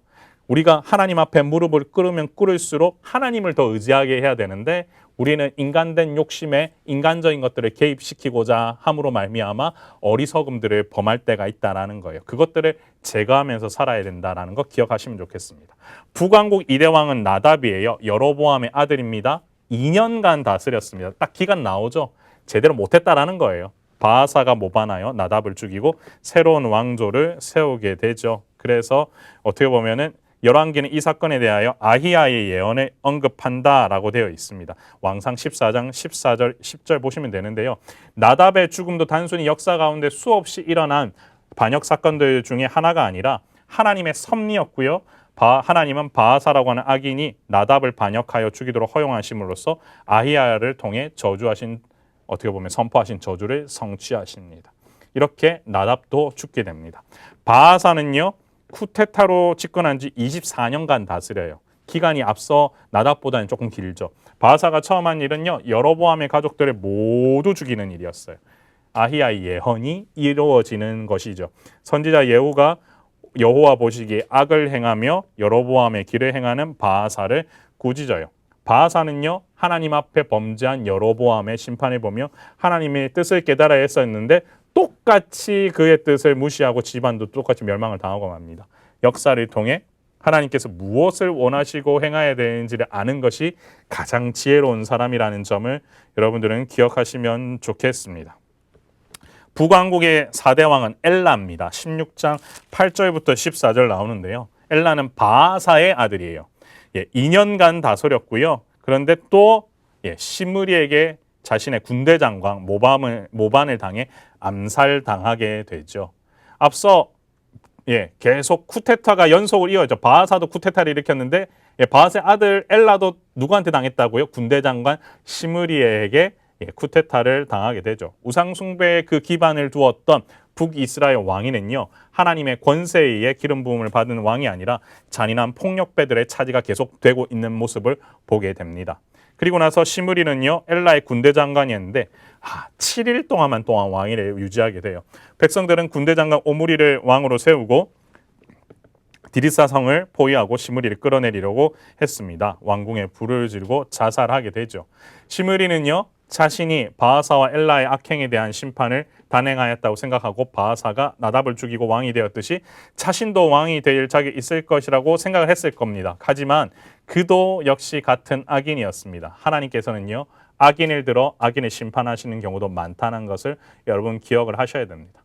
여러분, 우리가 세상을 살다 보면요. 어떤 사람을 두고 우리가 많이 평가를 합니다. 그러면서 자신의 들보를 보지 못하는 경우가 많거든요. 그런데 북이스라엘의 이 왕조를 보다 보면은 자신이 앞서 보였던 그 왕이 잘못된 것을 행했다고 하면서 자기도 똑같은 방법으로 계속해서 악을 저지르고 있어요. 하나님께서는 악을 악으로 갚는 이런 부분들을 보여주시면서 악은 패망할 수밖에 없다. 악인은 망할 수밖에 없다라는 사실을 계속해서 보여주고 계시거든요. 사랑하는 성도 여러분, 우리가 앞으로 살아가야 될 삶은 어떠해야 될까요? 하나님의 뜻에 순종하면서 가는 삶이 되어야 될까요? 아니면 불순종하면서 사는 삶이 되어야 할까요? 여러분들 한번 기억해 보시고 무엇이 옳은 삶인지 어떻게 해야 더욱더 깊어지는 삶을 살 수 있는지 신앙생활에 있어서도 여러분 기억을 하시면 좋겠습니다. 시므리에 이어서 오므리가 또한 왕위에 오르게 되죠. 엘라의 또 다른 군대 장관이었어요. 그 다음에 오므리를 왕으로 세웠어요. 7일 만에 시므리가 끝나고 오므리를 왕으로 세웠고 12년간 오므리가 다스리게 되죠. 디르사에서 사마리아로 또한 수도가 옮겨지게 됩니다. 오므리는요. 힘으로 땅을 빼앗았다시피 함과 동시에 땅을 사고 팔지 말라는 하나님 말씀을 어겨요. 인간적으로 큰 업적을 쌓은 듯 보이나 여전히 여로보암입니다. 여로보암이 만들었던 금송아지 우상을 섬기는데 변화가 없었어요. 오므리 역시 이전에 모든 왕보다도 더 악한 왕이었습니다. 예, 계속 볼게요. 그리고 나서 이제 여러분들이 잘 아는 아합이 나옵니다. 오므리 왕조에 이어서 오므리의 아들인 아합 하면은 우리가 딱 떠올라야 될 게 아합 하면 오므리의 아들이다. 그리고 아합은 엘리야 시대 그리고 이세벨을 아내로 두었다. 이건 여러분들이 좀 기본적으로 아셔야 될 거예요. 아합의 죄는요. 16장 29절에서 33절 보면요. 아합의 아내 이세벨의 아버지는 시돈 왕 앱바알이었다. 앱바알은 바알이 함께한다라는 거였다. 참 하나님에 대한 모든 경배를 우상 숭배를 도입함으로 해서 폐하려고 했다. 여기 16장 30절부터 33절까지를 갖다가 여러분들 밑줄 다 그어두시고요. 이세벨을 아내로 둠으로 통하여서 바알을 섬겼고 바알을 위하여 제단을 쌓았고 아세라상을 만들었다. 우상 숭배에 어떻게 보면 극강을 달리는 왕이 누구였냐면 아합 왕이었다라고 보시면 돼요. 그래서 여리고성을 제거한 히엘이 여호수아 예언대로 맏아들과 막내 아들을 잃는다. 이것은 앞서 우리 어떤 일이죠? 여호수아에서 예언되었던 부분인데요. 여러분 이 장면이 여기에 같이 16장 34절에 언급되는다. 여러분들이 보시면 되겠습니다. 자, 이제 엘리야 얘기가 나옵니다. 아합 얘기가 나오면 누구 얘기가 나와야 된다고 그랬죠? 엘리야 얘기가 나와야 된다고 했죠. 여호와는 나의 하나님이다라는 뜻을 갖고 있는 엘리야. 하나 메모해 두세요. 여호와는 나의 하나님이다라는 뜻을 갖고 있는 엘리야. 그의 사역을 보시면요. 처음부터 그렇게 쉽지 않아요. 17장 1절 보시면 길리앗에 우거하는 자 중에 디셉 사람 엘리야가라고 하면서 엘리야를 소개하죠. 그리고 아합에게 말하되 내가 섬기는 이스라엘 하나님 여호와께서 살아계심을 두고 맹세하노니 내 말이 없으면 수년 동안 비와 이슬도 있지 아니하리라라고 아합 앞에서 엘리야는 선포하면서 나아갑니다. 엘리야가 사역했던 시대는요. 정치적으로 부강해지고 영적으로는 타락해가는 시점이어서 어떻게 보면 엘리야는 이 영적으로 어떻게 보면 잘못된 아합에 의해서 또한 계속 실현되고 있는 우상 숭배를 끊어야만 했는데 그 선포로 뭘 선포를 했냐면 결국에는 수년 동안 비도 이슬도 없게 하겠다라고 하면서 물을 확 끊어버리는 거죠. 엘리야는 가뭄을 예언을 했어요. 그리고 나서 바알이 날씨를 좌우한다고 믿고 있는 바알의 추종자들을 향한 직접적인 도전이었다. 그래서 엘리야는 3년 동안 이스라엘의 지명수배를 받게 되는데요. 17장 2절부터 16절의 이 얘기를 보면은 엘리야를 하나님이 훈련시키는 장면이 나옵니다. 13절을 보면요. 여호와의 말씀이 2절에서 여호와의 말씀이 엘리야에게 임해요. 어디로 가라고 하냐면요. 그 요단 앞 그릿 시냇가에 숨으라고 그래요. 그래서 시냇물 마시라고 하면서 먹이는 까마귀들로부터 공급을 하게 하시는 장면이 나와요. 그리고 나서 떡과 고기를 갖다가 까마귀들이 물러줬는데 이제 또 어디로 가라고 합니까? 시돈에 속한 사르밧으로 가서 과부에게로 가라고 합니다. 이게 참 어떻게 보면은 하나님께서 훈련시키는 강도가 더 세진 거죠. 시돈 누구의 고향이냐면 이세벨의 고향입니다. 이 이세벨의 고향인 앱바알이라고 하면 그 바알을 섬기기에 어떻게 보면 급강이었던 이세벨의 고향으로 가서 사르밧 과부에게 가서 또한 몸을 갖다가 맡기라고 하는 거죠. 과부가 뭐가 가진 게 있겠습니까? 하나님께서는 이와 같이 엘리야를 훈련을 시켜요. 그래서 까마귀를 통해 음식을 제공하고요. 사르밧 과부를 통해서 음식을 제공하죠. 근데 엘리야가 여기서 여인의 죽은 아들을 살리는 기적을 또한 17장 17절에서 24절을 통해서 보입니다. 까마귀를 통해 엘리야를 먹이신 하나님께서 엘리야를 시돈에 속한 사르밧으로 보내시고 과부를 통해 먹이겠다고 말씀하세요. 그런데 사르밧 과부는 극심한 빈곤에 처했기 때문에 엘리야를 부양할 상황이 전혀 되지 않았어요. 그럼에도 불구하고 엘리야는 하나님께서 하신 말씀대로 사르밧 과부에게는 내 손에 떡 한 조각 가져오라고 말씀하시면서고요. 하나님께서는 이스라엘 넘어 이방인 과부에까지 능력을 베푸시면서 누가 참 신인지에 대해서 답을 하고 계십니다. 자, 사랑하는 우리 성도 여러분, 특히 이 엘리야가 등장하는 왕상 17장부터는 우리가 딱 하나 주제, 누가 왕인가 했을 때 앞서 솔로몬이 왕일 때는 누가 인간의 왕으로서 다음을 이어가야 하나 이런 의미였다면 누가 참 신인가 하는 부분이 17장부터 나옵니다. 누가 참 신입니까? 바알입니까? 하나님이십니까? 우리 주 하나님께서 역사하시는 곳에는요. 인간적인 그런 예측을 모든 걸 뒤엎고 하나님께서 보이시는 기적들을 보이신다라는 거예요. 그 장면이 엘리야를 통하여서 훈련을 통해서 먼저 보이시는 거죠. 그리고 나서 그 훈련된 엘리야가 갈멜산에서 승리를 얻게 됩니다. 그리고 여기 보면요. 아합이 왕궁 맡은 자 오바댜를 불렸으니 이 오바댜는 또한 여호와를 지극히 경외하는 자인데요. 이세벨이 여호와의 선지자들을 멸할 때 오바댜가 선지자 100명을 가지고 50명씩 굴에 숨겨서 떡과 물을 먹였더라. 오바댜 같이 섬기는 사람들도 있었기 때문에 이 이세벨이 어떻게 보면 포악한 정치를 아합과 하던 시기에 어떻게 보면 여호와의 선지자의 목숨을 또한 지킬 수 있었던 거죠. 엘리야는 아합 앞에서 정면 대결을 했다면 오바댜는요 후방에서 왕궁 맡은 자로 생명을 걸고 여호와의 선지자들을 살리기 위해 힘씁니다. 세상을 상대하는 전략과 전술에는 차이가 있지만 모두가 다 하나님의 일을 하는 데에는 변함이 없었다라는 거죠. 그리고 나서 갈멜산에서 붙는 그 싸움의 원칙이 무엇입니까?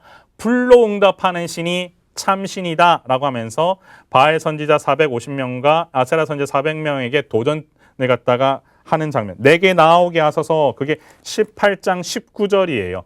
제가 왜 850대 1에 갖다 좀 작게 글자로 바꿨냐면요. 여기 보시면 나오게 하세요 할 때는 19절에는 둘 다 등장을 하지만 아합이 이에 이스라엘의 모든 자손에게 사람을 보내 선지자들의 갈멜산으로 모으니라 했을 때 아마 모든 자손에게 말해서 모았기 때문에 있을 거라고 추정되지만 여기 보시면 엘리야가 22절 엘리야가 백성에게 이르되 여호와의 선지자는 나만 홀로 남았으나 바알 선지자는 450명 이로다 라고 하면서 바알 선지자 얘기 나오고요. 25절에도요. 엘리야가 바알 선지자들에게 이르되 라고만 나오고요. 그 다음에요. 26절에도요. 바알의 이름을 불러 이르되 바알이여 라고 나오고요. 정오에 이르러서 27절 그 다음에 30절 31절 넘어가고 40절을 보세요. 밑줄 그으시고요. 엘리야가 그들에게 이르되 바알의 선지자를 잡되 그들 중 하나도 도망하지 못하게 하라 하매 곧 잡은지라 엘리야가 그들을 기손 시내로 내려다가 거기서 죽이니라. 그 이후에는 아세라 선지자 얘기가 나오질 않아요. 그래서 여러분 기억하실 때 어떻게 하시면 좋냐면 나오라고 할 때의 그 450명과 400명 바알 선지자와 아세라 선지자를 부르지만 그 위의 장면에서는 바알 선지자들만 나오기 때문에 그렇게 먼저 좀 기억을 하시면 좋을 것 같아요. 이렇게 어떻게 보면 나오죠. 자기 혼자 남았는데 검은 약대 털옷을 입은 엘리야의 모습은 흰색면으로 제복과 뾰족한 모자를 쓴 바알의 사제들의 모습과는 되게 대조적이었을 것이다. 이스라엘 백성들은 여호와와 바알 중에 선택을 해야 됐고요. 하나님은 여러 신을 섬기는 혼합주의를 용서하지 않았고요. 여호와만이 진정한 하나님이셨다. 그래서 엘리야는 여호와는 나의 하나님이라는 뜻이다. 그리고 백성들은 여호와는 그는 하나님이시도라고 고백을 하는 게 18장 39절에서 나옵니다. 결국은 참신이 누구입니까? 여호와. 그는 나의 하나님이시다. 그는 하나님이시다. 그분이 하나님이시다. 참신은 하나님이시다. 라고 고백하게 됐다라는 거죠. 이렇게 두 신의 기능과 역할이 비슷하고 주장한다면 여호와와 바알 중 누가 하나님인지는 불로 응답하는지의 여부로 알 수가 있는 것이다 라고 얘기했지만 결과적으로는 누가 참신입니까? 여호와 하나님이 참신이죠. 이스라엘 역사에서 선지자들은 단순한 설교자나 시인이 아니었습니다. 그들은 말과 행동으로 하나님의 능력을 나타내는 통로였고 선악간의 투쟁의 최전선에서 활동을 하게 되죠. 콜린 스미스가 손에 잡히는 성경 이야기의 이 부분에 대해서 이렇게 표현을 해요. 진정한 예배는 살아계신 하나님께 초점을 맞춘다. 예배의 대상을 어디다 맞추냐의 얘기인데요. 그들의 예배는 자기 표현의 훈련 외에는 아무것도 아니었다. 그들은 자기 자신에게 말했던 것에 불과했다. 듣고 있는 자가 아무도 없었기 때문이다. 바알 숭배는 역사의 어떤 시점에서 사람들이 바알에 대한 이야기들을 치어 기록으로 남겨놓았기 때문에 종교로 발전된 것이다. 그러고 나서 다른 사람들이 바알의 형상을 그렸으며 나무로 그 형상을 조각했다. 그러나 바알 숭배는 사람들이 꿈꿔왔던 생각들과 사람 손으로 만들어 놓은 것이 전부이다. 그 전체가 문화적으로 창작된 것이므로 바알은 아무런 권세도 힘도 가지지 않았다. 결국 바알은 사람이 만들어내고 형상화해서 그렇게 표현하고 그려낸 그거에 그냥 아무것도 아닌 존재임에도 불구하고 그들이 이렇게 섬김으로 말미암아 허공에 떠드는 것과 같았다라고 얘기하죠. 근데 우리가 기도하는 것은 그렇지 않죠. 우리는 하나님께 예배하는 자들입니다. 아멘이십니까? 우리는 하나님께 기도하는 자들입니다. 아멘이십니까? 우리 모두는 여호와 하나님 앞에 기도하며 나아갈 때 하나님께서 우리의 기도를 들으시고 반응을 하십니다. 결국 엘리야가 기도하여서 41절부터 46절 보면 비가 내리죠. 하나님은 엘리야의 기도에 또한 반응을 하셨습니다. 그리고 나서는 근데 안타깝게도 엘리야 신드롬에 빠지게 되죠. 엘리야가 맥이 확 풀립니다. 사명 중심으로 계속 사역하던 사람이 갑자기 자신도 모르게 사명을 놓아버리면서 무기력해지는 증상을 우리가 엘리야 신드롬이라고 하는데요. 엘리야가 이세벨을 피해서 도망하는 장면이 19장 1에서 3절에 나오고요. 약 176km를 걸어서 아합의 권세가 미치지 못하는 남왕국 유다로 피신을 하게 되죠. 엘리야가 죽기를 간구를 해요. 여러분 보시면 자기 자신은 광야로 들어가 하루길쯤 가서 한 로뎀 나무 아래에 앉아서 자기가 죽기를 원하여 이르되, 좀 전에 갈멜산에서 그렇게 어떻게 보면 대승을 이루었던 엘리야가 이와 같은 반응을 보인다는 게 쉽게 와닿지 않을 수도 있지만, 여러분들이 사역을 하시다가 큰 일을 하고 나서 그 다음에 어떻게 보면 자신도 모르게 이게 확 풀려버리는 상황들을 경험해 보신 분이라면 엘리야가 이해가 되실 수도 있을 겁니다. 그는 죽기를 간구했다라고 되어 있어요. 연약했던 거죠. 하나님께서 연약한 엘리야를 사용하셨을 뿐이지 엘리야 자체가 강했다라고 보시면 안 됩니다. 그렇지만 훈련을 통해서 강하게 하셨고 그 엘리야를 사용하셨는데요. 예, 떡과 물을 먹고 힘을 내어서 40일 동안 밤낮 달려서 하나님의 산 호렙에 그는 이르렀죠. 자기 연민에 빠져요. 크고 강한 바람 불 가운데에서 여호와께서 계시지 않고 세미한 음성 가운데 임하셨죠. 그리고 엘리야는 여전히 편견에 사로잡혀 있어요. 엘리야 신드롬, 오직 나만 남았거늘, 오직 나만 일하는 것 같거늘, 이와 같은 모습으로 남겨 있는 거죠. 그러나 사실은 바알에게 무릎 꿇지 않는 7,000명이 있다라는 사실을 또한 하나님께서는 열왕기상을 통해서 알려주십니다. 하나님은 하사엘에게 기름을 부어 아람 왕이 되게 하고 예후에게 기름을 부어 이스라엘 왕이 되게 하며 엘리사에게 기름을 부어 엘리야의 뒤를 잇는 선지자가 되도록 하셨다 하면서 계속해서 아합과 엘리야의 시대 이후에도 이런 일들이 일어날 것이다라는 것을 알려주시죠. 아합 시대의 선지자 엘리야가 나왔다는 이야기는 곧 그 시대가 그만큼 참담했다는 것을 반증하는 것입니다. 그런 어떻게 보면 엘리야가 나왔기 때문에 이와 같이 뒤에도 이어갈 수 있기 때문에 엘리야의 존재는 분명히 중요합니다. 그런데 우리가 엘리야의 신드롬에 빠질 이유는 없는 것이 무엇이냐면 이 모든 일은 내가 하는 것이 아니라 누가 하는 것입니까? 하나님께서 하시는 거죠. 어쨌든 엘리야의 모습을 보면서 우리가 또한 마음의 공감도 이루지만 여러분 맥이 풀리거나 그러지 마십시오. 하나님께서 여러분들을 치유하시고 회복시키실 겁니다. 여러분 엘리야의 생애 지도는 여러분 잠깐 참고하시고요. 엘리사가 부름을 받는 장면이 또한 이어서 나오게 되죠. 바알에게 무릎 꿇지 않는 7,000명 가운데 한 사람이 엘리사였고요. 엘리사는 쟁기를 끌던 소들을 죽이고 그 쟁기를 불살랐다. 결코 뒤돌아보지 않고 이 사명을 감당하겠다라는 헌신이 드러나게 됩니다. 아람과 이스라엘의 전쟁이 20장에서 나오고요. 하나님께서 아람 왕 베나닷을 이기게 하셨죠. 아합은 베나닷을 풀어줍니다. 하나님께서 선지자를 통해 또한 아합의 죽음을 예언합니다. 근데 사실 참 보면요. 또한 하나님께서요 이스라엘 아람과의 전쟁에서는 또 아합을 한번 일으키세요. 참 그런 거 보면은 하나님께서 분명히 그만 이유가 있을 거라고 보거든요.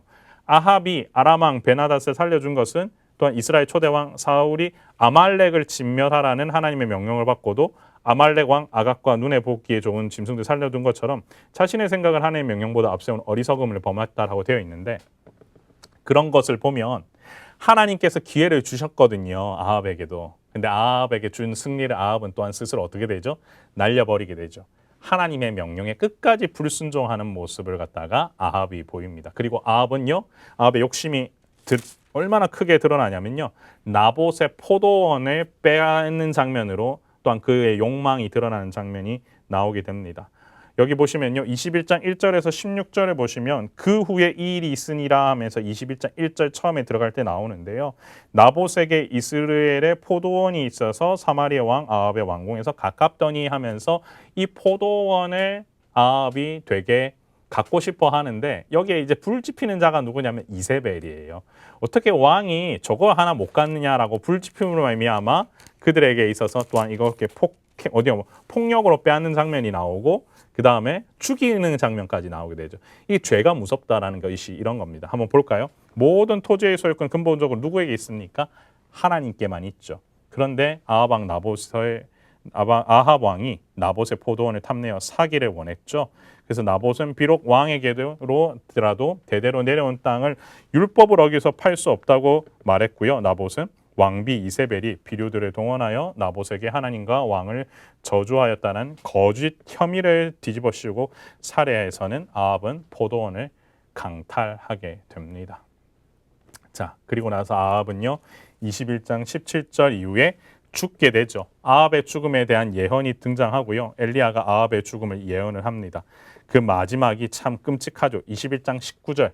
너는 그에게 말하여 이르기를 여호와의 말씀이 내가 죽이고 또 빼앗았느냐 하셨다 하고 또 그에게 이르기를 여호와의 말씀이 개들이 나봇의 피를 핥은 곳에서 개들이 내 피 곧 내 몸의 피도 핥으리라 하였다 하라. 어떻게 보면 끔찍한 결말을 또한 그대로 말씀하시고 있습니다. 아합이 겸비하여 그의 아들의 시대로 심판이 미뤄지고요. 여기 보시면 그 얘기되어 있고요. 그런데 또한 이스라엘이 결국에는 아람에게 패하는 장면이 22장 1절부터 36절까지 나옵니다. 거짓 예언자들이 승리를 예언을 하고요. 미가야는 패배를 예언했지만 결국에는 미가야가 이르되 여호와께서 살아계심을 두고 맹세하노니 여호와께서 내게 말씀하시는 것 그것을 내가 말하리라 하고 사실을 말했지만 어떻게 보면은 아람에게 패하는 장면, 그러니까 어떻게 보면 미가야가 패배를 예언한 대로 패배가 이뤄지게 되죠. 그리고 아합은 죽게 됩니다. 군사로 변장하고 전쟁하다가 활에 맞아 죽죠. 또한 엘리야의 예언대로 보십시오. 사마리아의 못에 씻음에 그 병거를 개들이 그의 피를 핥았다 하면서 앞서 얘기했던 장면이 그대로 성취되는 것을 보게 됩니다. 하나님께서 몇 번이나 아합에게 자신을 알게 하셨는지를 주목하라. 그분은 하늘에 계신 하나님께서 인생의 일들을 다스리신다는 것을 이스라엘 왕에게 밝히셨다. 그러나 하늘로부터 내린 불과 더 뛰어난 적들에 의해 신령하게 주어진 두 번의 승리와 선지자들의 외치는 선언에도 불구하고 아합은 그의 사악한 길에서 벗어나지 못했다. 우연히 날아온 화살의 공격은 더 높은 자의 손에 의해 그의 갑옷에 곧바로 적중되었다. 이렇게 아합의 시대가 끝이 나게 되고요. 남왕국 4대 왕 여호사밧의 얘기로 마무리가 되게 되는데요. 여호사밧은 35세의 왕이 되어 25년간 다스렸습니다. 여호사밧은요 여호와 보시기에 정직했어요. 22장 43절 한번 밑줄 그어볼까요? 같이 여호사밧이 그의 아버지 아사의 모든 길을 행하며 돌이키지 아니하고 여호와 앞에서 정직히 행하였으나 산당은 패하지 아니하였으며 이게 좀 아쉬운 부분이긴 하죠. 그런데 백성이 아직도 산당에서 제사를 드리며 분향하였더라. 이것 때문에 좀 아쉽긴 하지만 여호와 앞에서 정직히 행하였다. 이건 기억하시면 좋겠고요. 그러나 북왕국 이스라엘도 설린 울고 관계를 유지하고 심지어 아합 가문과 혼인도 했다. 아합 왕과 함께 길르앗 라못을 치는 것을 하나님이 원하지 않으셨던 것처럼 아합의 통호는 가서는 안 되는 길이었고 여기는 아합의 아들이다. 아하시아는 2년간 다스렸다. 이렇게 여러분들이 보시면서 마무리하시면 좋겠습니다. 열왕기상을 우리에게 주신 이유에 대해서 한번 간단하게 살펴보고 열왕기상을 좀 마무리를 하면 좋겠습니다. 자, 보시면요. 하나님은 갇혀 계실 수 없는 분이다라고 하는 부분입니다. 여러분, 하나님은요. 예배당에만 계신 분이 아니십니다. 그럼 여기 오해하십니다. 하나님은 예배당에 계시지 않으니까 예배당에 가서 예배 드리지 않아도 되겠네. 이런 말이 아닙니다. 여러분, 우리가 함께 하나님께서는 공동체가 이루어서 하나님께 예배 올려드리기 원하시는 분이십니다. 아멘이십니까? 그런데 우리가 무엇을 생각해야 되냐면 하나님을 내 눈, 내가 보고 있는 그 공간에만 가두어서 생활을 하게 되는 거예요. 실제로 하나님이 무소부재하시기 때문에 어디든 계신 분이시기 때문에 어디든 계신다 그러면 우리가 어떻게 살아야 하는 줄 아세요? 더 많이 하나님 앞에 경배의 자리로 나아가야 하고 더 많이 있는 자리에서 죄범하지 않아야 되고 순종하면서 나아가야 할 거예요. 그런데 우리가 하나님께서 성령이 전이 가시고 우리 몸을 그만큼 거룩하게 합니까? 그렇게 안 하고 있죠. 그런 부분들을 여러분들이 좀 보셔야 돼요. 하나님은요. 하늘과 하늘들의 하늘이라도 용납할 수 없는 분이고 하나님 비천하고 연약한 내 인생의 틀 속에서 갇혀 계시지 않는 분이에요. 그런데 이스라엘의 수많은 왕들은 이런 하나님을 제대로 인정하지 않았어요. 그래서 자신이 원하는 대로 자신의 마음을 돌려서 행하죠. 여러분 이렇게 한번 기도해 볼까요? 하나님, 질그릇같이 약하고 부족한 인생이지만 질그릇 속에 갇혀 계실 수 없는 보화 되신 주님이 내 삶을 통해 드러나게 하옵소서. 하나님을 내 눈의 시야로만 가둬놓지 않게 하시고 하나님의 하나님 되심을 선포하게 하옵소서. 이렇게 기도했으면 좋겠고요. 여러분, 회색 지대는 없습니다. 여호와만이 진정한 하나님이십니다. 여러분, 엘리야가 이 시대에 나왔다라는 것은 그만큼 그 시대가 악했다라는 거죠. 진정한 하나님이 누구냐라고 하는 것을 모르기 때문에 참신이 누구냐라는 것을 어떻게 보면 엘리야는 증명하러 나온 사람입니다. 그럼 오늘날 우리 시대에 참신이 누구냐라고 하는 것을 여러분들이 기억을 하신다면요, 여러분 회색 지대는 없어야 돼요. 엘리야의 고백처럼 여호와는 나의 하나님이십니다. 그 다음에 백성들이 여호와 그의 하나님이시더라고 고백할 수 있는 그 고백이 우리에게 있어야 된다라는 거죠. 기도 제목 한번 같이 나누어 드릴게요. 하나님, 오늘 우리가 살아가는 삶의 현장도 엘리야 선지자가 와야 할 만큼 영적인 상태가 참담합니다. 삶의 현장에서 여호와 그는 하나님이시도다라는 고백이 터져 나오도록 영적 전쟁에서 승리하는 한 주간 되게 하옵소서. 이렇게 우리 기도했으면 좋겠고요. 마지막입니다. 엘리야 신드롬을 극복하게 하옵소서. 이렇게 또한 기도했으면 좋겠습니다. 엘리야가 오직 나만 남았거늘이라고 얘기를 하면서 불평하죠. 근데 실제로는 하나님께서 준비하신 자가 7,000명이나 있었다라는 거예요. 여러분, 우리 모두가요 엘리야처럼 거룩한 사명을 감당하고 나가다 보면요 마치 나 혼자 일하고 있는 것처럼 생각할 때가 있습니다만 여러분, 그렇지 않습니다. 같이 일하고 사역하는 동력자들이 있습니다. 그렇기 때문에 여러분, 나도 7,000명 중에 한 사람이라는 사실을 항상 기억하고 내 주변에 함께 일하고 함께 사역하고 함께 무릎 꿇지 않고 기도하는 우리 같은 동지들, 동력자들이 함께 있다는 사실을 늘 기억하시면서 살아가시길 바랍니다. 하나님, 부족하지만 바알에게 무릎 꿇지 않은 7,000명 가운데 하나가 되게 하옵소서.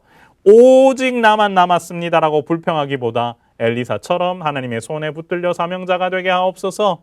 이런 사명이 우리에게 있기를 소망합니다.